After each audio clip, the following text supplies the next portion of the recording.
Hi, it's me again with Corel Draw Tips and Tricks, and I think I've already covered this, but either the person doesn't understand or I'm not getting what he wants to do perfectly. They want this squished up, and before we did he had the stand in the picture, and I was kind of confused by that, but I think I've already done this.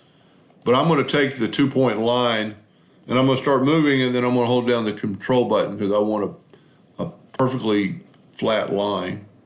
I'm going to take my smart fill tool and I'm going to fill that in and I'm going to nudge it out of the way. I'm going to take my virtual segment delete key and delete that bottom. I'm going to take my line away and I'm going to take this and left click, right click, and I'm going to just squish it. And then I can move it over. And then we could cut this line out. And that's why I had my line parallel, because that way it'll be even with everything and still work. And when you left click, right click, and make sure it's a hairline, and it's not, this will cut out.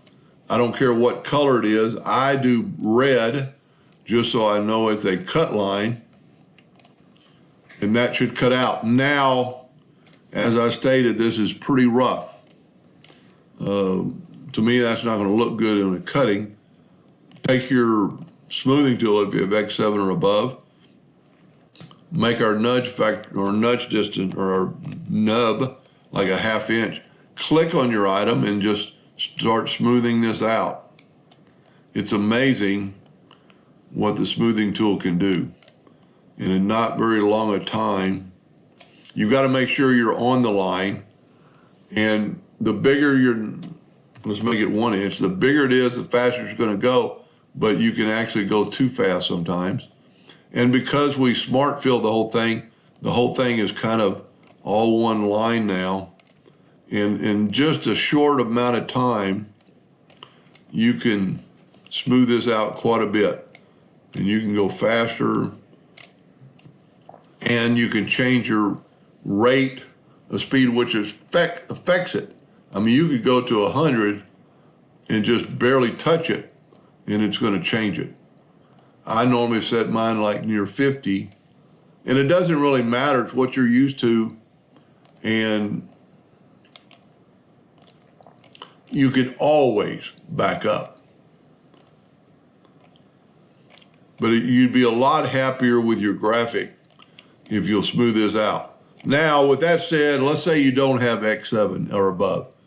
You can use the smooth or this shape tool and just delete some of these nodes, and that'll take away a lot of this jagged edges.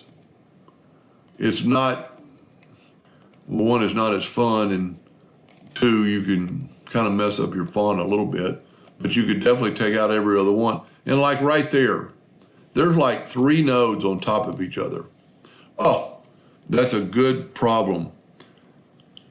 This is going to cut out, and, well, it doesn't matter. Yes, it is, because that's going to be a hole in your design. So you could take that node and just, see, there's actually a little loop there that we did not need. That's probably when you traced it.